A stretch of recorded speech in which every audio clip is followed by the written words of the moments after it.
इधर देखो, scalar quantity क्या होगी,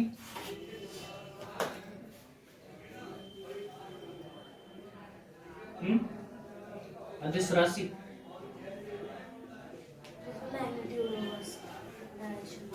वो फिजिकल क्वांटिटी या physical quantity date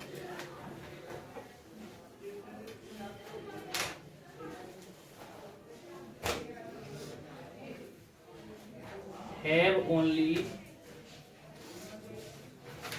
magnitude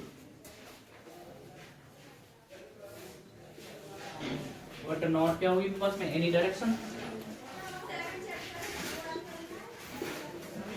example कौन कौन से हो सकते हैं, देखिए इसके अंदर देखिए टेंसर और जो होते हैं एज ए जो हमारे पास में स्केलर और जो वेक्टर क्वांटिटीज होती हैं, जो मेरे पास में जो टेंसर होता है वो क्या होता है मेरे पास में स्केलर और वेक्टर क्वांटिटीज का क्या होता है मेरे पास में एक दूसरी फॉर्म होती है। हम ये कह सकते हैं कि जो होती है मेरे पास में वेक्टर और स्केलर क्वांटिटी भी क्या होती है एक टेंसर की फॉर्म में यूज होती है। आगे तक टेंसर वाले यूज में होता होगा। मेरे पास में यहाँ पे कोई भी डायरेक्शन नहीं है, तो डायरेक्शन नहीं है तो इसके क्या होगा, हम लिखेंगे these quantities have rank of tensor is 0, क्योंकि डायरेक्शन कोई नहीं है ना। these quantities has rank of tensor is क्या होगी पास में 0, मतलब 0 ऑर्डर की क्या होगी पास में टेंसर रैंक होगी। आपसे पूछा जाए कि भाई मेरे पास में 0 ऑर्डर का क्या बोलते हैं टेंसर क्वांटिटी बताइएगा, तो आप क्या बता सकते हैं, एग्जांपल में कौन कौन से बता सकते हैं, मास बता सकते हैं, वॉल्यूम बता सकते हैं, डेंसिटी बता सकते हैं, टेम्परेचर बता सकते हैं। ये कैसी होंगी मेरे पास में 0 ऑर्डर टेंसर क्वांटिटी होंगे। समझ में आ गया। अब मेरे पास में क्या आता है vector quantity.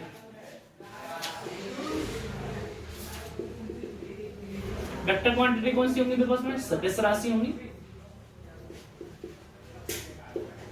Those physical quantity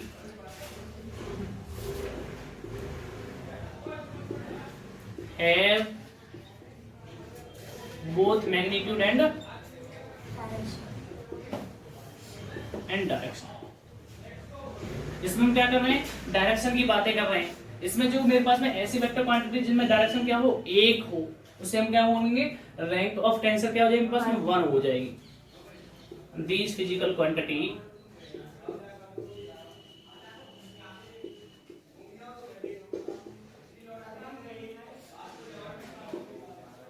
rank of tensor is 1।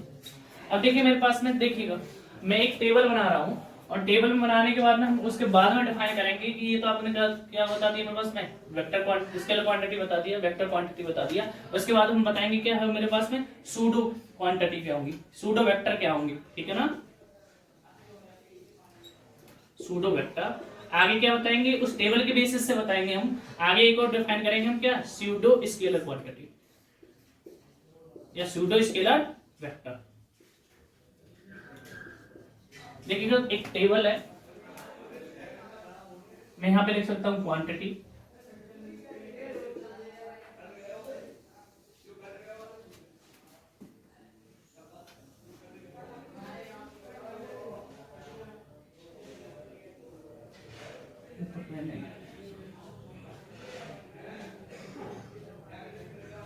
Rank of tensor,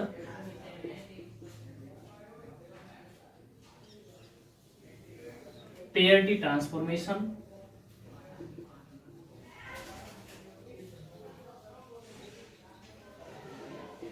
parity transformation को क्या बोलते हैं, किसी एक पॉइंट के अबाउट क्या होगा मेरे पास में इन्वर्जन, उसे हम क्या बोलते हैं पेयरिटी ट्रांसफॉर्मेशन। या मैं ये भी लिख सकता हूं inversion about any point.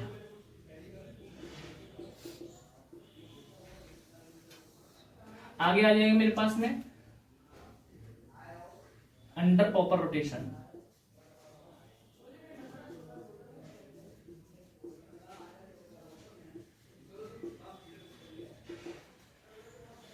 Next पे हम लिख सकते हैं अंडर रिफ्लेक्शन,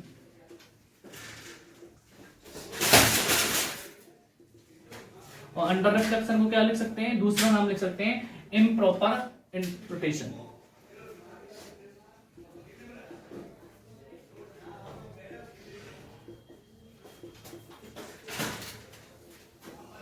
देखिएगा इधर हमने क्या लिया, स्केलर क्वांटिटी,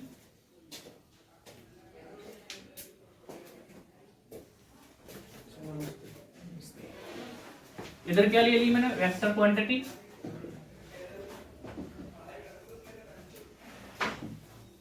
इधर क्या मैंने ले लिया, सूडो वेक्टर, और इधर क्या मैंने ले लिया, सूडो स्केलर।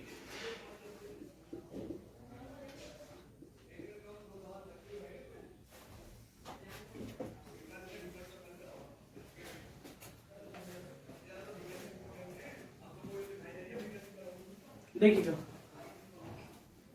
स्केलर क्वांटिटी को हमने क्या मान लिया, हम एक इसकी जो रैंक होगी अभी बताई थी मैंने कितनी है, स्केलर क्वांटिटी की 0, इसकी कितनी हो जाएगी मेरे पास 1, इसकी कितनी है 2, और इसकी कितनी हो जाएगी मेरे पास में 3। टेबल आपको याद रखना है, बताऊंगा सारा कंफर्म बताऊंगा। पहले टेबल को ध्यान रखेंगे, टेबल की बेसिस से हम चीजें डिफाइन करेंगे, ठीक है। दूसरा है मेरे पास में इन्वर्जन का मतलब होता है कि किसी को क्या करना है, हमें क्या करना है, उसको रिवर्स करना है। पेयरिटी, पेयरिटी पे क्या होता है, साइन चेंज हो जाता है, इवन ऑड पेयरिटी पढ़ी होगी आपने, तो इसमें क्या होता है, इनवेरिएंट होता है। यदि क्वांटिटी की तरह मेरे पास अल्फा है, मैंने क्या मान लिया, स्केलर क्वांटिटी को क्या मान लिया, मैंने अल्फा मान लिया, तो कैसे होगी, इसमें इनवेरिएंट होगी। इनवेरिएंट का मतलब क्या हो गया, निश्चर होगी, कोई चेंज नहीं होगा उस चीज में, ठीक है ना। ये क्या होगा मेरे पास में, माइनस के ए वेक्टर हो जाएगा, चेंज इन साइन लिख सकते हैं, इसमें क्या होगा, चेंज इन साइन। ये क्या होगा, सूडो वेक्टर में भी क्या होगा मेरे पास में, इनवेरिएंट होगा।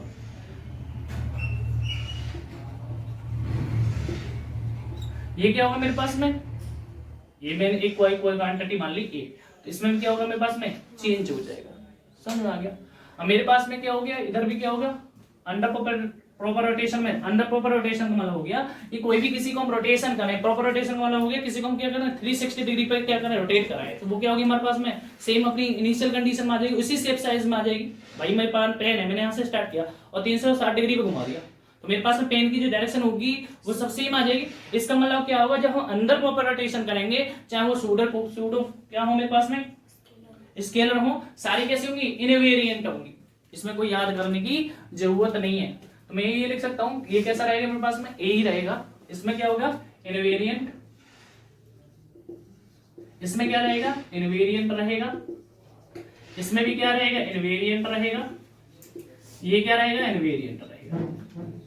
मतलब जैसी क्वांटिटी है वैसा ही मेरे पास में क्या रहेंगी, चीजें रहेंगी, कोई चेंज नहीं होगा।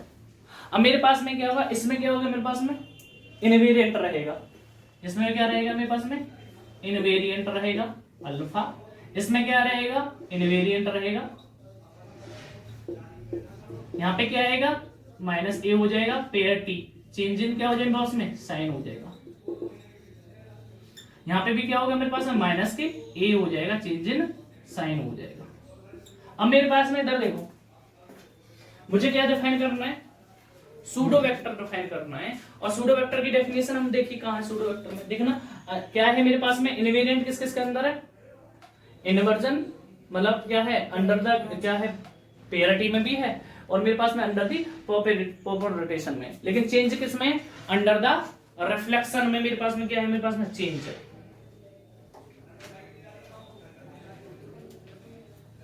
तो डेफिनेशन कैसे लिखेंगे, तो देखो,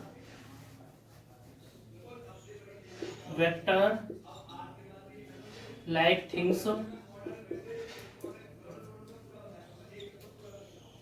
इनवेरिएंट, किस किस में इनवेरिएंट, एक तो इसमें इनवेरिएंट है, और मेरे पास में किसमें इनवेरिएंट है, इसमें इनवेरिएंट है, invariant under the parity transformation,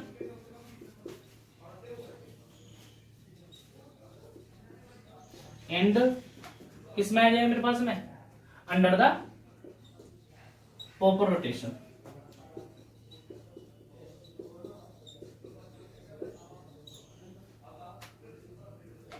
But the change in sign under the क्या जाए पास में, अंडर द रिफ्लेक्शन, ठीक है ना, change in the sign under the reflection.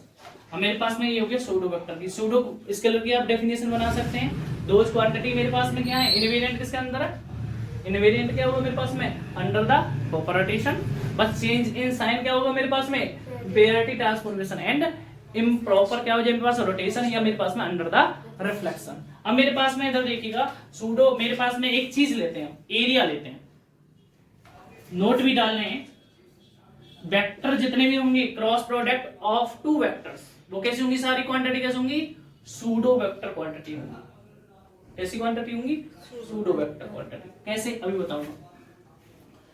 Cross product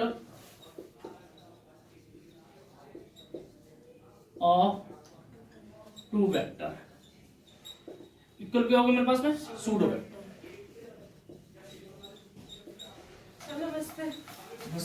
आ जाओ, एरिया क्या होता है, इधर देखो एग्जांपल में मैं लिख सकता हूँ, एग्जांपल दिख रहा है नीचे, नीचे दिख रहा है, हाँ दिख रहा है। एग्जाम्पल मैंने क्या लिया, इधर ले लो, चलो एग्जाम्पल मैंने क्या लिया, एरिया ले लिया। एरिया मान लीजिए मेरे पास में ये कोई रेक्टेंगल है, इधर देखें, ये क्या होगा मेरे पास में ए वेक्टर होगा, ये क्या होगा मेरे पास में बी वेक्टर होगा, होगा कि नहीं होगा। एरिया आपने वेक्टर में निकालना सीखा था, एरिया क्या होगा मेरे पास में, एरिया क्या होगा ए क्रॉस बी वेक्टर के बराबर होगा। आपने हमेशा ये निकाला था, यदि ए बी सी डी है तो क्या करते थे, ए बी निकालते तो बी माइनस ए एक साइड निकाल लेते थे, फिर दूसरी साइड निकाल लेते, उसका क्या कर देते आप क्रॉस प्रोडक्ट कर देते थे। अब मेरे पास में ये दोनों कैसी हैं, वेक्टर क्वांटिटी है, और वेक्टर क्वांटिटी में यदि इस पे क्या करूं, अप्लाई, क्या करूं, अप्लाई पेरिटी ट्रांसफॉर्मेशन। और आपको पता है वेक्टर की कैसी है, वेक्टर क्वांटिटी ये, तो वेक्टर क्वांटिटी में साइन क्या हो जाता है मेरे पास में, चेंज हो जाता है ना। ये एरिया ये बोल दूं, एरिया को कैपिटल ए मान लीजिएगा, तो मेरे पास में क्या होगा माइनस के वेक्टर, ये भी क्या है दूसरी वेक्टर क्वांटिटी है। पेरिटी में क्या होता है मेरे पास चेंज होता है, तो मेरे पास में क्या होगा ए माइनस के, तो सॉरी माइनस के बी, तो टोटल यदि मल्टीप्लाई करूंगा तो क्या हो गया, ए क्रॉस बी, मतलब किसके बराबर आ गया, एरिया के बराबर आ गया। मतलब जितना हमारे पास में एरिया था वही इसी एरिया के बराबर में आ गया पेरिटी ट्रांसफॉर्मेशन के बाद में। तो ऐसी कौन सी क्वांटिटी है जिसमें चेंज नहीं होता, पेरिटी ट्रांसफॉर्मेशन के बाद में जो क्वांटिटी चेंज नहीं होती है ऐसी क्वांटिटी को हम क्या बोलते हैं, सर सूडो वेक्टर। तो वेक्टर जो एरिया जो है वो ना तो क्या है स्केलर क्वांटिटी है, ना ही वो कैसी है मेरे पास में वेक्टर क्वांटिटी है, लेकिन हम क्या है मेरे पास में कैसी क्वांटिटी है, वो सूडो वेक्टर क्वांटिटी है। तो क्या करेंगे, हेंस एरिया इज क्या होगा, सूडो वेक्टर क्वांटिटी। अब बहुत सारे हो सकते हैं वेक्टर क्वांटिटी के, एग्जांपल देना चाहे आपसे क्वेश्चन पूछते, अब वेक्टर क्वांटिटी के बहुत सारे एग्जांपल हो सकते हैं। कैसे हो सकते हैं, एग्जांपल में क्या हो जाएगा, टॉ इज इक्वल टू क्या हो जाएगा, आर क्रॉस एच भी क्या होगा मेरे पास में वेक्टर क्वांटिटी हो जाएगा। अब मेरे पास में मैग्नेटिक, आपने पढ़ा हो बायो-सैवर्ट लॉ, मैग्नेटिक फील्ड पढ़ा है आपने, V इज इक्वल टू क्या होगा म्यू नॉट अपॉन 4 पाई, है ना। इंटीग्रल क्या होता है आई क्रॉस क्या होगा मेरे पास में आई डीएल होता है, क्रॉस क्या होगा आर कैप अपॉन कितना होता है आर स्क्वायर के बराबर होता है। इसको भी करेंगे, ये कैसी क्वांटिटी होगी मेरे पास में, सूडो वेक्टर क्वांटिटी होगी। और मेरे पास में और क्या ले सकते हैं, 3 और बहुत सारे ले सकते हैं। ये कह सकते हैं कोई दो प्रोडक्ट हैं, क्रॉस प्रोडक्ट वेक्टर ले लें तो बी क्रॉस सी भी हो सकता है।